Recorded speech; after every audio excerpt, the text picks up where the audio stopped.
इसीलिए वो लिमिट पढ़ा रहे। चलो देखो आगे। तो chapter 11 NCERT math class 11th, chapter भी 11 और चैप्टर 11 में है कोनिक सेक्शन। क्या लिखा है चैप्टर में? कोनिक। क्या लिखा है? Conic section. देखो यहाँ सुनो, चैप्टर 11 कोनिक सेक्शन। सुनो अच्छे से, कोनिक सेक्शन क्या है? कोनिक सेक्शन, ठीक है। अभी जो हम डेफिनेशन आपको बताएंगे वे आपको अभी याद हो जानी चाहिए, इस प्रकार से हम बताएंगे और सबसे पूछेंगे भी। अभी सुनना है, कुछ बातें हैं सिर्फ सुनना है, ठीक है। तो जैसे मान लो कोनिक क्या है, कोनिक को हम डिफाइन करना चाहते हैं। तो जब कोई वेरिएबल पॉइंट, सुनो अच्छे से, जब कोई वेरिएबल पॉइंट इस प्रकार से मूव करता है कि उसकी एक फिक्स पॉइंट से डिस्टेंस, ये फिक्स पॉइंट है, फिक्स पॉइंट से डिस्टेंस, और एक फिक्स स्ट्रेट लाइन से डिस्टेंस, ये मान लो एक फिक्स स्ट्रेट लाइन है ऐसी, ठीक है। तो यहाँ पे कोई वेरिएबल पॉइंट नहीं, जो चलने वाला पॉइंट है, स्थिर नहीं रहता, वो चलता रहता है नारद जी की भांति, ठीक है। P एक वेरिएबल पॉइंट है, PXY, ठीक है।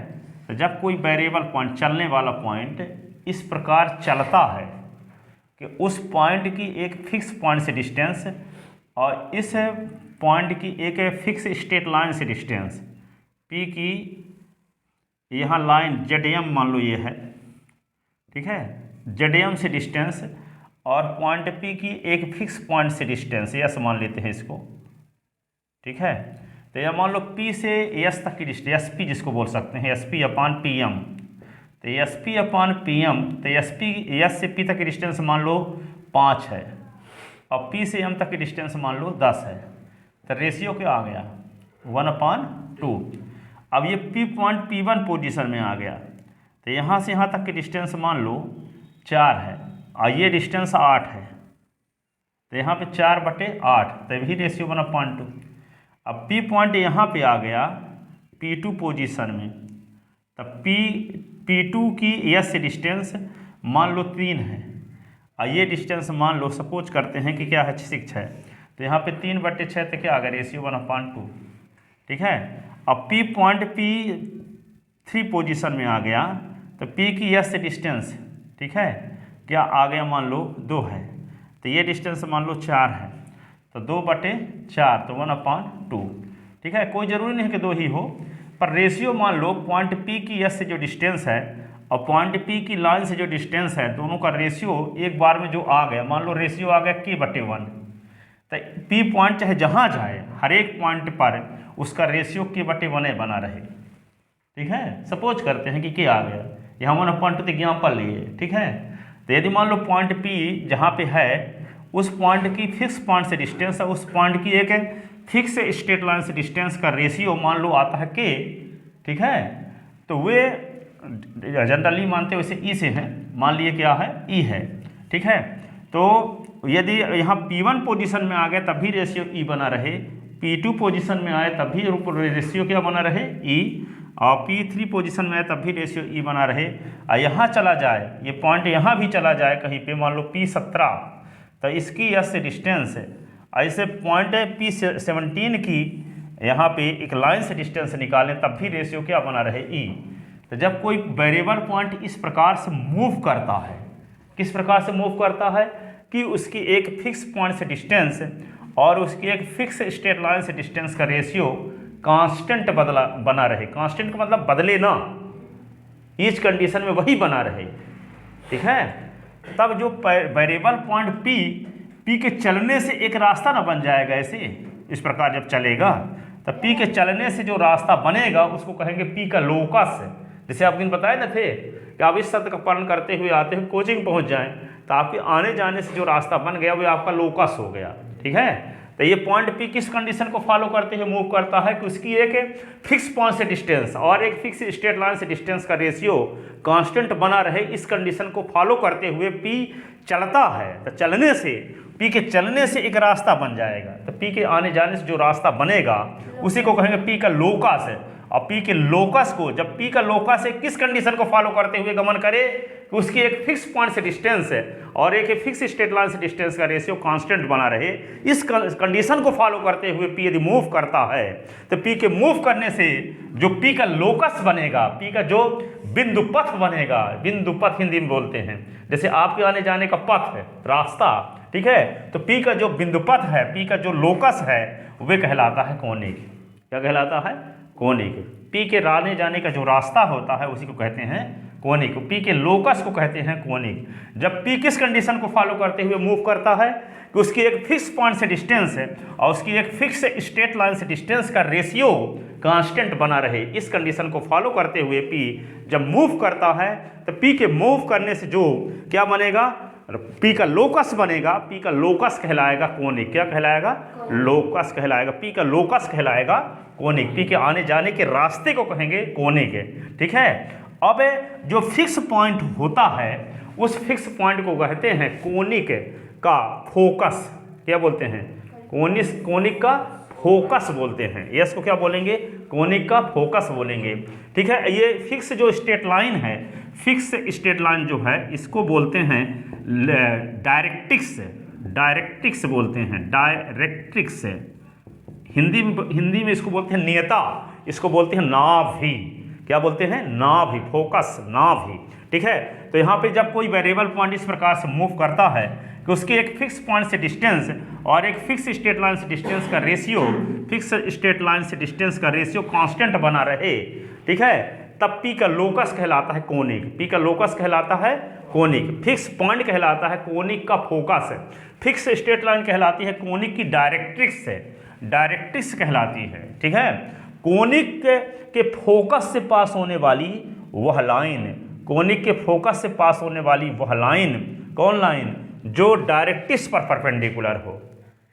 यही लाइन है, ये लाइन डायरेक्ट्रिक्स पर क्या है? परपेंडिकुलर है, फोकस से पास भी हो रही है, ठीक है। तो कोनिक के फोकस से पास होने वाली वह स्ट्रेट लाइन, कोनिक के फोकस से पास होने वाली वह स्ट्रेट लाइन जो डायरेक्ट्रिक्स पर परपेंडिकुलर हो उसे कहते हैं कोनिक का एक्सिस। क्या कहते हैं? कोनिक का एक्सिस कहते हैं, कोनिक का एक्सिस कहते हैं। और कोनिक का एक्सिस है, कोनिक को जहां काट दिया, कोनिक का एक्सिस कोनिक को जहां काट दिया उसको हम कहेंगे क्या? वर्टेक्स। कोनिक का क्या कहते हैं? वर्टेक्स है। कोनिक का एक्सिस है, कोनिक को जहां काटा उस कटान बिंदु को क्या बोलते हैं? वर्टेक्स है, शीर्ष बोलते हैं। क्या? कोनिक का वर्टेक्स ऑफ कोनिक। क्या बोलेंगे? वर्टेक्स ऑफ कोनिक, ठीक है। तो क्या बोले? जब कोई वेरिएबल पॉइंट इस प्रकार से मूव करता है कि उसकी एक फिक्स पॉइंट से डिस्टेंस और उसकी एक फिक्स स्ट्रेट लाइन से डिस्टेंस का रेशियो कांस्टेंट बना रहे, तब पी के लोकस को कोनिक कहते हैं। पी के लोकस को कोनिक कहते हैं। फिक्स पॉइंट को कोनिक का फोकस कहते हैं, फिक्स स्ट्रेट लाइन को कोनिक का डायरेक्ट्रिक्स कहते हैं। फोकस से पास होने वाली वह लाइन जो डायरेक्ट्रिक्स पर परपेंडिकुलर होती है उसको कहते हैं axis of conic. Axis of conic, axis of conic और कोनिक का इंटरसेक्शन पॉइंट को कहते हैं वर्टेक्स ऑफ कोनिक। क्या कहते हैं? Vertex of conic. कोनिक में कंटेन किसी पॉइंट की फोकस से डिस्टेंस और डायरेक्ट्रिक्स से डिस्टेंस का जो रेशियो होता है उसको कहते हैं इसेंट्रिसिटी। इसेंट्रिसिटी, इसीलिए इसे डिनोट करते हैं इसेंट्रिसिटी।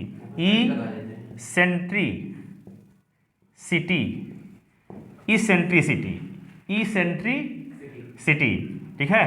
यानी कोनिक में कंटेन कोई भी पॉइंट ले लो और उस पॉइंट की कहाँ से डिस्टेंस? फोकस से डिस्टेंस, और उस पॉइंट की डायरेक्ट्रिक्स से डिस्टेंस का जो रेशियो आएगा उसको कहेंगे इसेंट्रिसिटी। किससे डिनोट करते हैं? इसको हिंदी में कहते हैं उत्केंद्रता। क्या कहते हैं? उत्केंद्रता या इसेंट्रिसिटी। इसको ई से डिनोट करने की परंपरा है। ई इज इक्वल टू क्या होगा? S P upon P M, S P upon P M, S P upon P M क्या कहलाएगा? इसेंट्रिसिटी। तो कोई भी पॉइंट ले लो कोनिक में, उस पॉइंट की फोकस से डिस्टेंस निकाल लो, उस पॉइंट की डायरेक्ट्रिक्स से डिस्टेंस निकाल लो और उसका जो रेशियो होगा वह क्या कहलाएगा? इसेंट्रिसिटी। समझ में आया? जब कोई वेरिएबल पॉइंट इस प्रकार से मूव करता है कि उसकी एक फिक्स पॉइंट से डिस्टेंस और एक फिक्स स्ट्रेट लाइन से डिस्टेंस का रेशियो कांस्टेंट बना रहे, तब पी का लोकस कहलाता है कोनिक। तब पी का लोकस कहलाता है कोनिक और फिक्स पॉइंट कहलाता है कोनिक का focus. Fix straight line conic की डायरेक्ट्रिक्स कहलाती है, ठीक है। और कोनिक के फोकस से पास होने वाली वह लाइन जो डायरेक्ट्रिक्स पर परपेंडिकुलर हो उसे कहते हैं एक्सिस ऑफ कोनिक।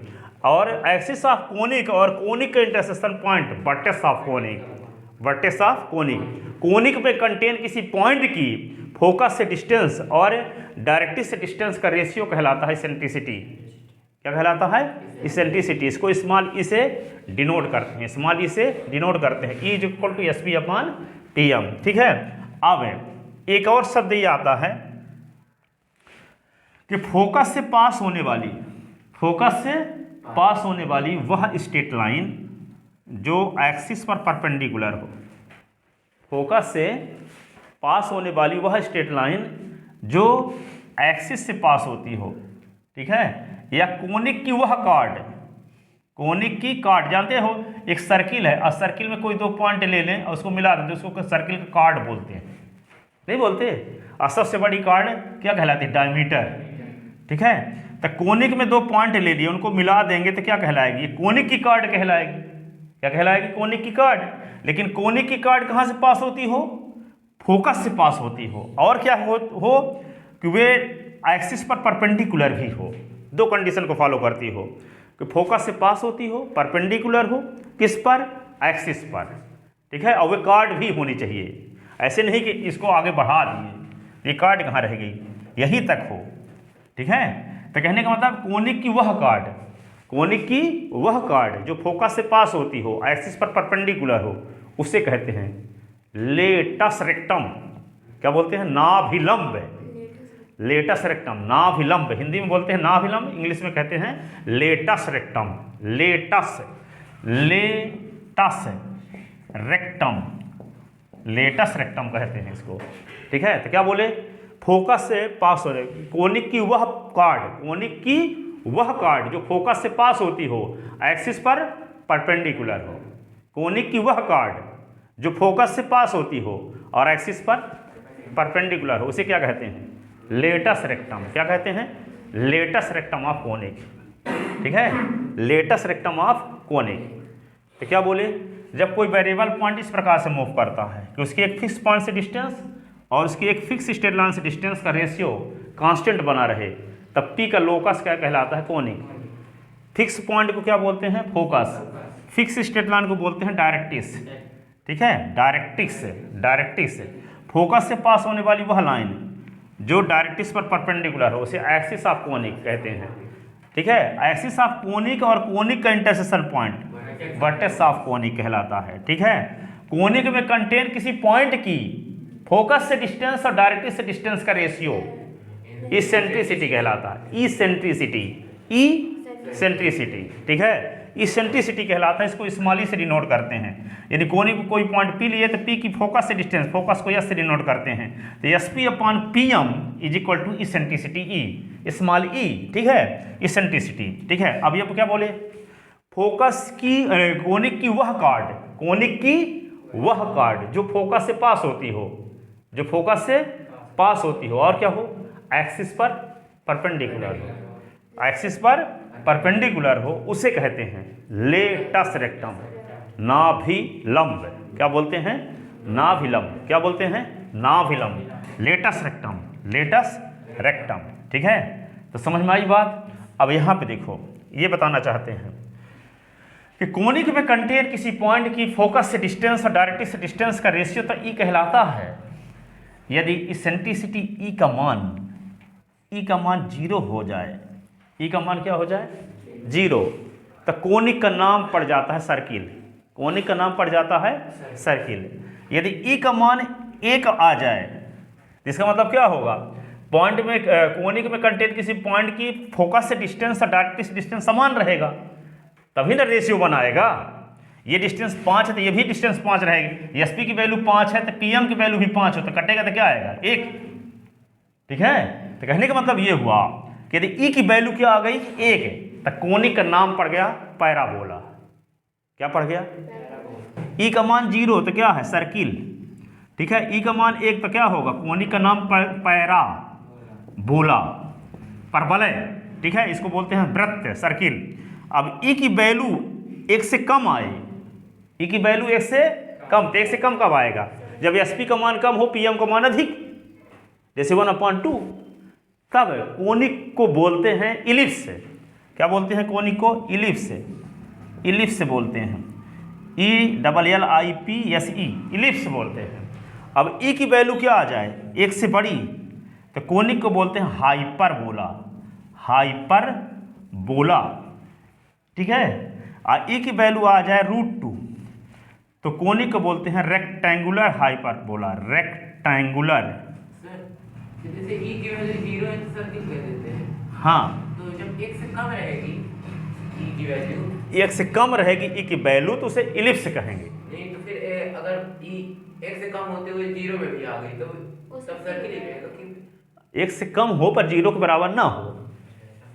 ठीक है,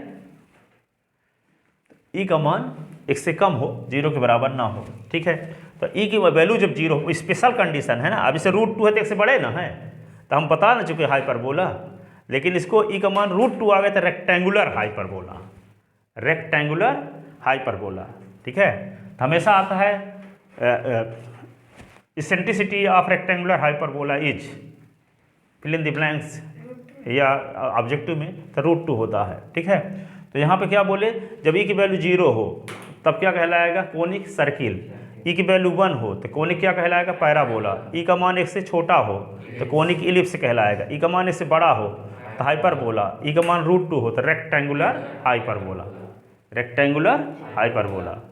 इसेंट्रिसिटी ई का मान 0 तो सर्किल, ई की वैल्यू 1 तो पैराबोला, ई की वैल्यू 1 से कम तो इलिप्स, ई की वैल्यू 1 से अधिक तो हाइपरबोला, ई की वैल्यू √2 तो रेक्टेंगुलर हाइपरबोला।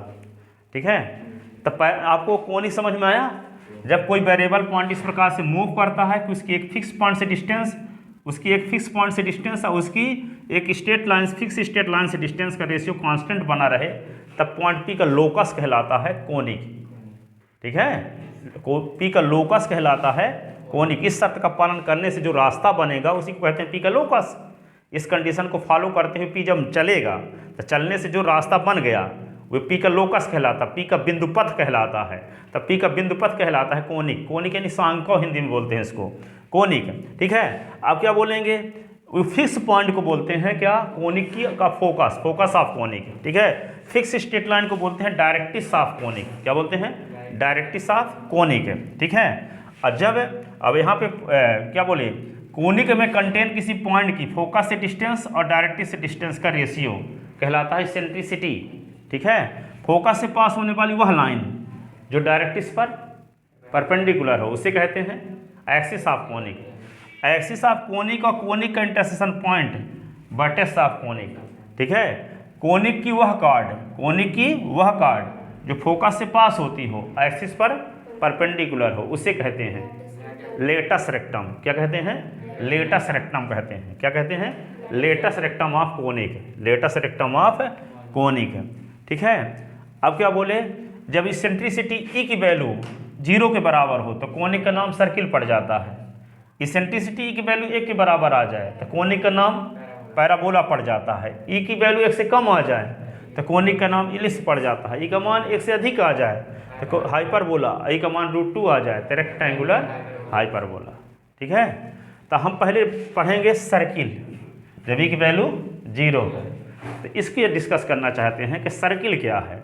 तो सर्किल की भूमिका बताना चाहते थे, तो सर्किल का ये इंट्रोडक्शन बताए कि जब ई की वैल्यू 0 रहेगी तो कोनिक का नाम पड़ जाता है क्या, सर्किल। क्योंकि कोनिक चैप्टर दिया है उसमें सर्किल भी आता है, तो कोनिक से रिलेशन क्या है सर्किल का, इसलिए इसको पहले बताया गया। ठीक है, पहले हम क्या पढ़ेंगे, सर्किल पढ़ेंगे, फिर आए पैराबोला, फिर इलिप्स, फिर हाइपरबोला।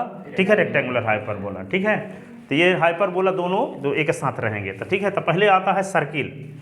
ठीक है, तो सर्किल पर देखते हैं, डिस्कस करते हैं। तो ये करीब ये परिभाषा सबको याद हो गई है, एक बार वीडियो भर देख लेंगे तब भी याद हो जाएगी।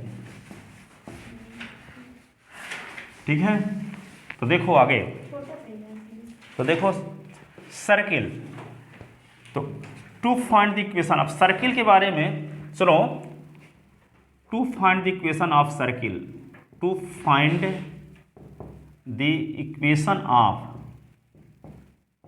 Of circle whose center is origin and radius is r, radius is r।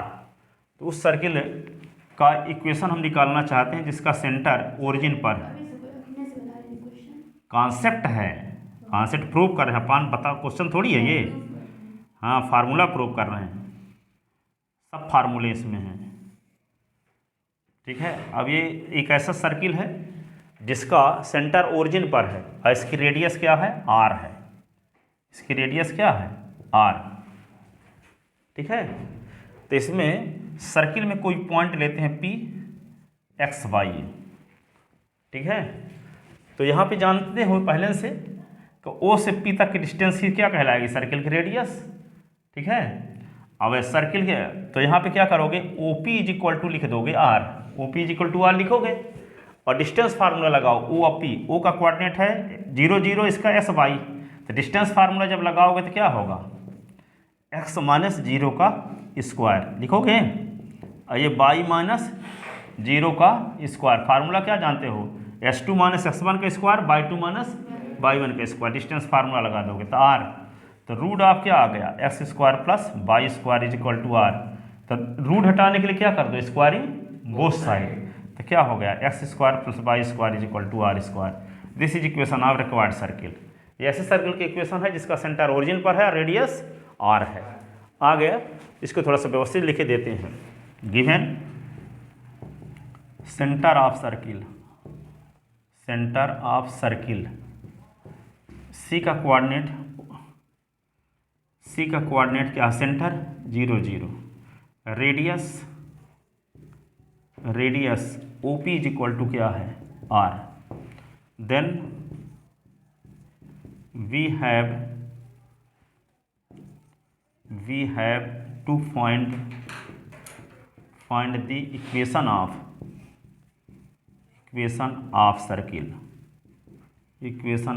Circle, तो हमें सर्किल का इक्वेशन निकालना है। किसका इक्वेशन, सर्किल का। तो सर्किल का इक्वेशन जब निकालेंगे तो क्या होगा,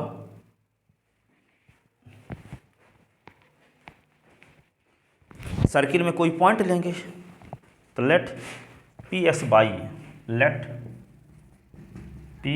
y be any point on the circle, let P x y be any point on the circle, join OP, ठीक है। Clearly OP is equal to radius r, ठीक है। Clearly OP is equal to r। तो OP क्या है, distance between O and P, OP क्या है, distance between O and P। तो डिस्टेंस फार्मूला लगाते हैं तो क्या फार्मूला है, s2 माइनस x1 का स्क्वायर, y2 माइनस y1 का square is equal to r। तो s2 का काम कौन कर रहा है, ये हो गया ओरिजिन पॉइंट s1 y1 और ये क्या हो गया s2 y2। तो फार्मूला जब लगाओगे तो क्या आएगा, अंडर रूट, ऊपर लिखते हैं, हाँ, तो अंडर रूट क्या होगा, x माइनस 0 का स्क्वायर फिर y माइनस 0 का स्क्वायर इज इक्वल टू क्या है, r। तो अंडर रूट क्या होगा, x square plus Y square is equal to r। तो इसको क्या लिखेंगे, squaring both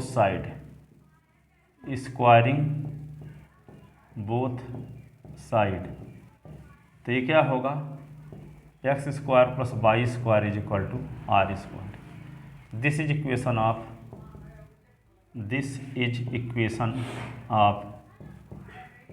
required circle, this is equation of required circle.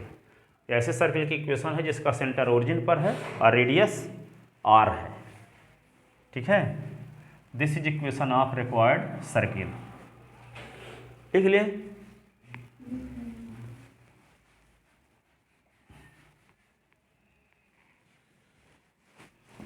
लिखो इसको।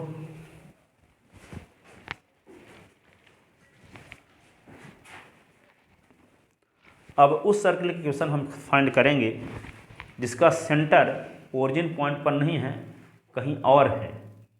ठीक है, तो ऐसे सर्किल की इक्वेशन क्या होगा वे हम निकालने वाले हैं। ठीक है, तो देखो आगे, जिसका सेंटर कहाँ पर है, एच के पर है। अभी तो ओरिजिन पॉइंट पर था, लेकिन जब सेंटर कहाँ पर पहुँच जाए, एच के पर पहुँच जाए, रेडियस आर हो, ऐसे सर्किल की इक्वेशन क्या होगा ये हम फाइंड करने वाले हैं। लिख ले इतना। तो देखो आगे, तो निकालते हैं उस सर्किल का इक्वेशन जिसका सेंटर तो ओरिजिन पॉइंट पर नहीं है, कहीं और है ना। तो लिखो, to find the equation of circle, to find the equation of circle whose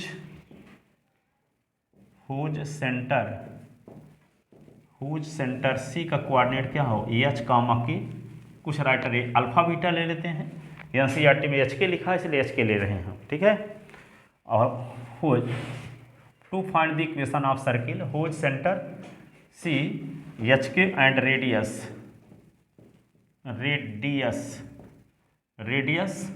are and radius is R. ठीक है, तो इसका डायग्राम कैसे बनेगा, देखो यहाँ एक्स एक्सिस, ये वाई एक्सिस। अब ये सर्किल ऐसे बनेगा, इसका सेंटर ओरिजिन पर तो है नहीं, कहाँ पे है, सी एच के पर है, तो इसकी रेडियस क्या है, आर है, ये पी पॉइंट है एक्स वाई।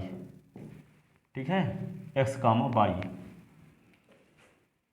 तो given centre of circle, given centre of circle, तो सी का कोऑर्डिनेट क्या हुआ, h comma k and radius is equal to R. Then we have to find the equation of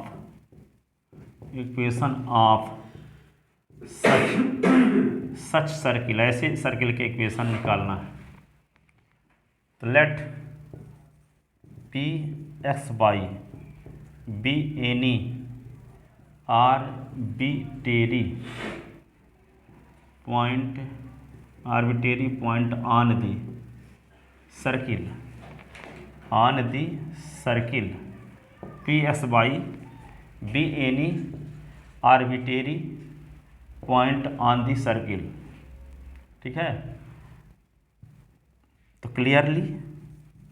clearly C P is equal to radius होगा, C से P तक की distance ही radius होगी। सेंटर से सरकमफ्रेंस तक की डिस्टेंस को क्या कहते हैं, रेडियस। ये सरकमफ्रेंस में पॉइंट पी कंटेन है और सेंटर से सरकमफ्रेंस तक की डिस्टेंस रेडियस कहलाती है। C P is equal to क्या लिख दिया, रेडियस। तो C P is equal to radius क्या है, रेडियस आर न माने हैं, रेडियस को क्या माने हैं, आर। और सी पी, तो सी से पी तक की डिस्टेंस बिटवीन टू पॉइंट, सी इसको कह लो x1/1 और इसको कह लो s2/2। तो डिस्टेंस बिटवीन टू पॉइंट क्या होगा, लिखोगे s2 माइनस x1 का स्क्वायर, फिर प्लस y2 माइनस y1 का square is equal to r। ठीक है, इसी को क्या लिख सकते हैं, s2 माइनस s1 के स्थान पर क्या है, x माइनस एच का स्क्वायर, और ये क्या होगा, y माइनस के का स्क्वायर इज इक्वल टू क्या होगा, r। ठीक है, तो इसको क्या लिख सकते हैं, स्क्वायरिंग बोथ साइड कर दोगे, स्क्वायरिंग बोथ साइड, तो क्या आएगा, स्क्वायरिंग बोथ साइड। तो बोथ साइड जब करोगे तो क्या आएगा, देखो इसका रूट हटाने के लिए स्क्वायरिंग करोगे तो रूट हट जाएगा ना, तो क्या आ जाएगा फिर, x माइनस एच का स्क्वायर और बाई माइनस के का square is equal to R square. This is equation of required circle. This is equation of required circle. Required circle, this is equation of required circle. ठीक है, यही required circle का equation है। ठीक है, अब जैसे मान लो एक क्वेश्चन आ गया, find the equation of circle. Find the equation of circle whose centre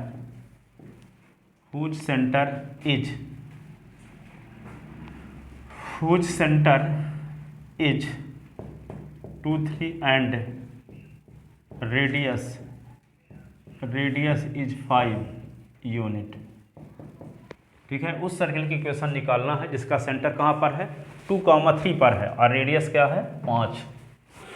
ठीक है, तो यहाँ एच के स्थान पे क्या आ गया 2,3। तो given centre of circle, given centre of circle, C का कोऑर्डिनेट एच के स्थान पे क्या आ गया देखो 2, 3 and radius of circle R is equal to 5। Then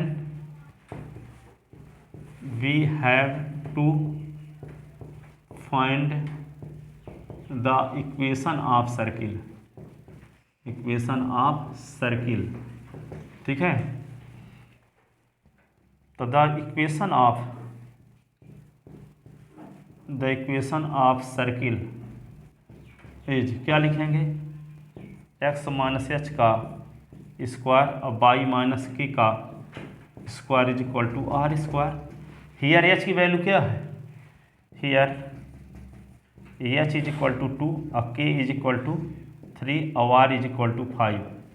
putting above value in equation first, putting above value in equation first. तो क्या होगा, इक्वेशन फर्स्ट में वैल्यू पुट कर दोगे तो क्या आएगा, ये आएगा एक्स माइनस एच के स्थान पे लिख दोगे 2 तो एक्स माइनस 2 का स्क्वायर, फिर क्या बाई माइनस 3 का square is equal to R के स्थान पे क्या लिख दोगे 5 का स्क्वायर। अब ए माइनस बी के होल स्क्वायर का फार्मूला, तो x square minus 2 into S into 2 plus 2 का square, y square minus 2 into by into 3 का स्क्वायर इज इक्वल टू 25। तो क्या हुआ, ये x square y square minus 4s minus 6y plus 4 plus 9 minus 25 is equal to 0। तो क्या हुआ, x square plus y square minus 4s minus 6y 9 और 4 13 और 25 तो minus 12 is equal to 0। This is equation of required circle, this is equation of required circle, this is equation of required circle, this is equation of required circle.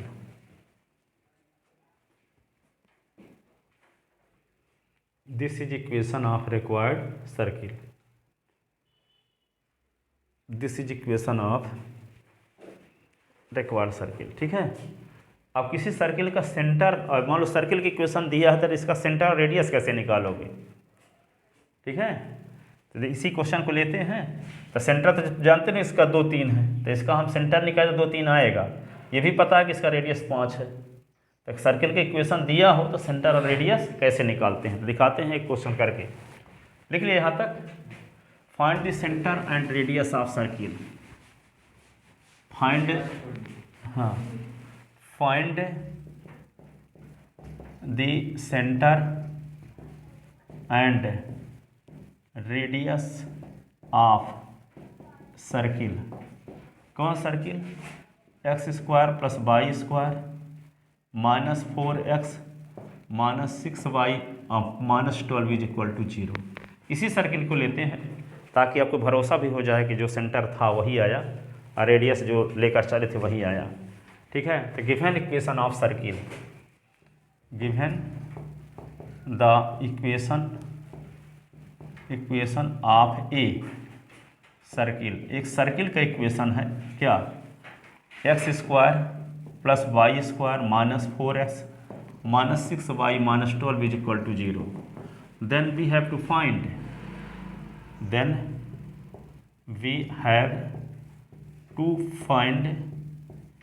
The centre and radius of circle first. From equation first तो इसको हम लिख सकते हैं, x square है ना, x square तो y square minus 4x minus 6y minus 12 is equal to 0. फिर लिखते हैं एक्स स्क्वायर माइनस 4x, फिर वाई स्क्वायर माइनस 6y और माइनस 12 इज इक्वल टू 0.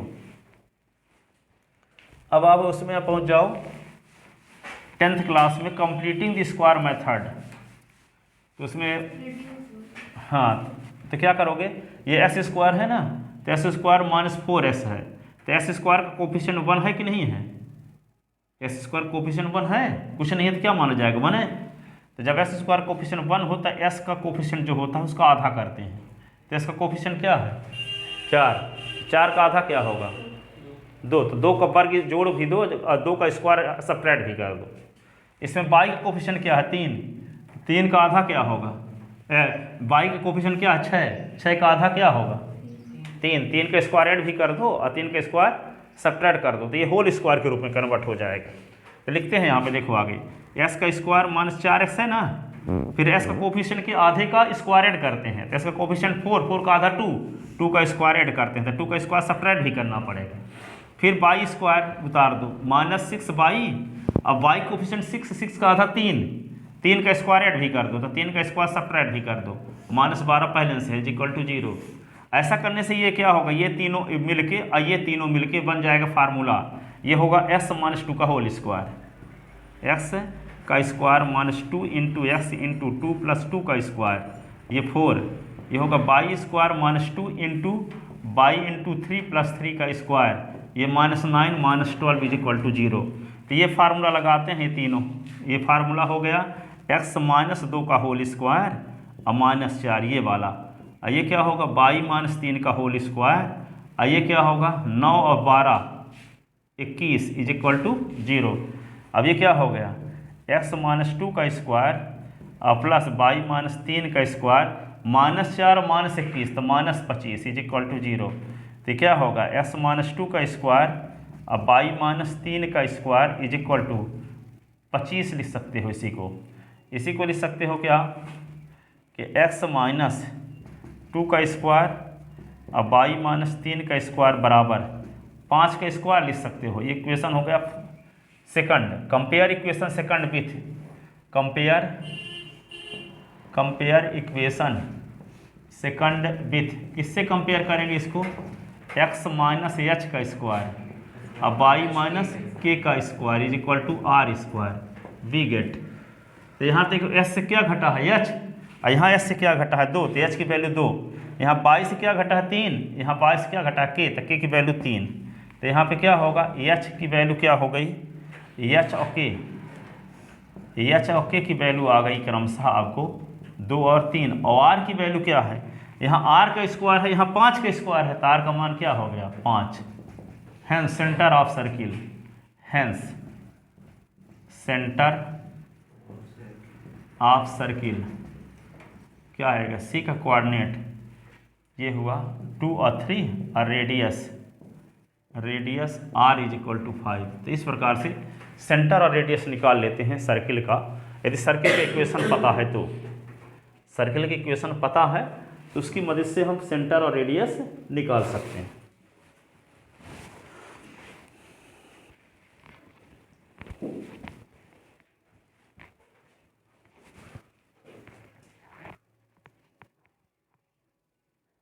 ठीक है, इतना ना.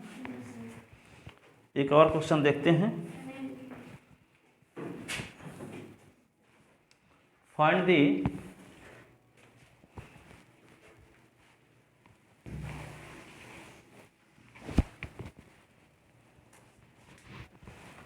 find the center and radius, find the center and radius of circle.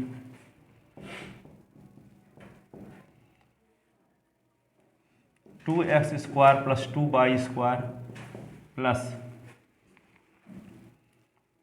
8x minus 8x minus 12 y minus 24 is equal to 0.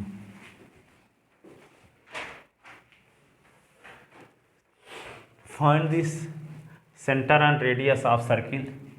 2x square plus 2y square minus 8x minus 12y minus 24 is equal to 0.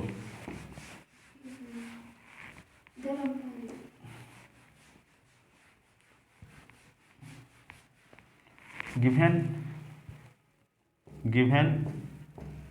the equation of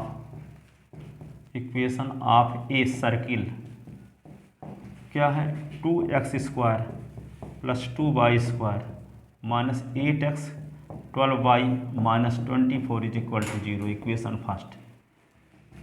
ध्यान हमेशा रखना कि x square और y square coefficient same अवश्य रहेगा circle का equation यदि है तो. यहाँ 2 है तो यहाँ भी 2, वो इसके पहले 1 था. ठीक है, तो पहला काम क्या होगा, इसका सेंटर रेडियस निकालने के लिए एस स्क्वायर और वाई स्क्वायर के कोफिशिएंट को 1 बनाएंगे. तो यदि एस स्क्वायर वाई स्क्वायर पहले 5 है तो 5 से डिवाइड करेंगे, 3 है तो 3 से डिवाइड करेंगे, 2 है तो 2 से डिवाइड करेंगे, ताकि कोफिशिएंट क्या बन जाए 1 बनाएंगे. क्यों? क्योंकि पूर्ण वर्ग कंप्लीटिंग द स्क्वायर मेथड में भी तो क्या करते थे, कोई quadratic equation a x square plus b x plus c is equal to 0 रहता तो पहले हम ए से डिवाइड करते थे ताकि कोफिशिएंट 1 बन जाए. ठीक है, ठीक है, तो आप जान लो ना, एक्स स्क्वायर कोफिशिएंट 1 बनाते हैं. ठीक है, पूर्ण स्क्वायर होल स्क्वायर के रूप में कन्वर्ट करने के लिए. ठीक है, तो क्या करेंगे हम, सबसे पहले एक्स स्क्वायर कोफिशिएंट 1 बनाने के लिए क्या था, आपको दिमाग में क्वेश्चन आएगा कि मान लेते हैं कि इसमें 2x स्क्वायर इसमें 3y स्क्वायर है तो क्या करेंगे. ठीक है, तो सर्किल की इक्वेशन में ऐसा हो ही नहीं सकता. यदि सर्किल की इक्वेशन है तो एक्स स्क्वायर और वाई स्क्वायर का कोफिशिएंट सेम रहेगा ऑलवेज. ठीक है, 2x स्क्वायर तो 2y स्क्वायर भी रहेगा, 3x स्क्वायर है तो 3y स्क्वायर भी रहेगा. ऐसा नहीं है कि एक्स स्क्वायर कोफिशिएंट कुछ अलग हो और वाई स्क्वायर कोफिशिएंट कुछ अलग है. यदि ऐसा है तो वो सर्किल की इक्वेशन नहीं है, फिर इलिप्स का होगा अथवा हाइपरबोला का होगा अथवा पैराबोला का होगा. लेकिन सर्किल का इक्वेशन यदि है तो उसमें एक्स स्क्वायर और वाई स्क्वायर का कोफिशिएंट क्या रहेगा, सेम रहेगा. ठीक है, तो ऐसी स्थिति नहीं रहेगी कि यहाँ पे 2 है यहाँ 3 है तो हम डिवाइड किससे करेंगे. रहेगा तो सेम ही रहेगा, 4 सब में रहेगा अथवा 3 रहेगा. X square y square coefficient 1 बनाएंगे, इनसे मतलब नहीं है एक्स के कोफिशिएंट 1 बनाने का. 12x है 24 इज इक्वल टू 0. ठीक है, तो यहाँ सबसे पहले क्या करेंगे, x square y square coefficient 1 बनाएंगे. तो 1 बनाने के लिए इसके पहले जो नंबर रहेंगे उसी से डिवाइड किया करेंगे. ध्यान रखना, हमेशा आता यही वाला है क्वेश्चन. ठीक है, वो वाला नहीं आता, वो तो फिर उसी रूप में आ ही जाएगा डिवाइड करने के बाद. ठीक है, ताकि आप लोग इस बात को जानते हो कि नहीं जानते. तो क्या करोगे, dividing equation first by dividing equation first by 2 we get. तो 2 से डिवाइड कर दोगे तो क्या आएगा, 2x square upon 2, 2y square upon 2, 8x upon 2, 12y upon 2, 24 upon 2, 0 upon 2. तो क्या आ गया, x square plus Y square minus 4x minus 6y minus 12 is equal to 0. Equation second. ठीक है, अब इसको जैसे बनाए थे सेंटर और रेडियस निकालते समय, एक्स वाले टर्म को इकट्ठा कर लो, X square minus 4x Y square minus 6y minus 12 is equal to 0. अब क्या करें, X square minus 4x, S के कोफिशिएंट के हाफ का स्क्वायर ऐड करो और सब्ट्रैक्ट भी करो. तो पहले ऐड करने का काम करते हैं, सब्ट्रैक्ट करने के बाद में. एस का कोफिशिएंट 4 का आधा 2 का स्क्वायर ऐड किए तो 2 का स्क्वायर सब्ट्रैक्ट, फिर y square minus 6y plus 3 का स्क्वायर ऐड करें, 3 का स्क्वायर सब्ट्रैक्ट करेंगे, माइनस 12 इज इक्वल टू 0. ये क्या हो गया, एस का square minus 2 into x into 2 और प्लस 2 का स्क्वायर, ये 4 y square 2 into y into 3 और प्लस 3 का स्क्वायर, ये 9 माइनस 12 इज इक्वल टू 0. ये क्या होगा, x-2 का होल स्क्वायर इतना हो गया, ये -4, ये y-3 का होल स्क्वायर हो गया, ये -9 और -12, माइनस क्या होगा 21 इज इक्वल टू 0। तो क्या होगा s-2 का स्क्वायर अब y-3 का स्क्वायर इज इक्वल टू 21 + 4 यानी 25, इसको लिख सकते हैं 5 का स्क्वायर। ठीक है, तो इसी को क्या लिख सकते हैं हम, आ गया क्या x-2 का स्क्वायर, ये होगा y-3 का स्क्वायर इज इक्वल टू 5 का स्क्वायर आ गया। Compare equation third with, compare equation third with, compare equation third with, इससे कंपेयर करेंगे s-h का स्क्वायर और y-k का square is equal to r square. We get centre of circle, centre of circle C का coordinate क्या होगा h, okay ना, इस स्थान पे क्या आ गया है 2, 3 और radius of circle, radius of circle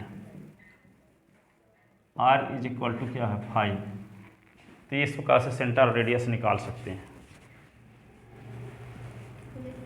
ठीक है ना, तो सर्किल का सेंटर रेडियस कैसे निकालते हैं, सर्किल का सेंटर और रेडियस पता हो तो सर्किल की इक्वेशन कैसे निकालते हैं।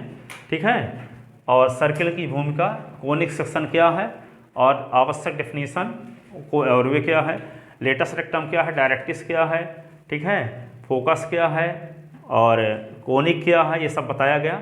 वर्टेक्स क्या है और लेटस रेक्टम और क्या क्या बताया, इसेंट्रिसिटी क्या है, ये सब बताया गया। ठीक है, इसको आप बीट को देख करके, और इसको फिर जब हम पैराबोला पढ़ाएंगे तो सभी डेफिनेशन लिखवा भी देंगे जो बोले हैं।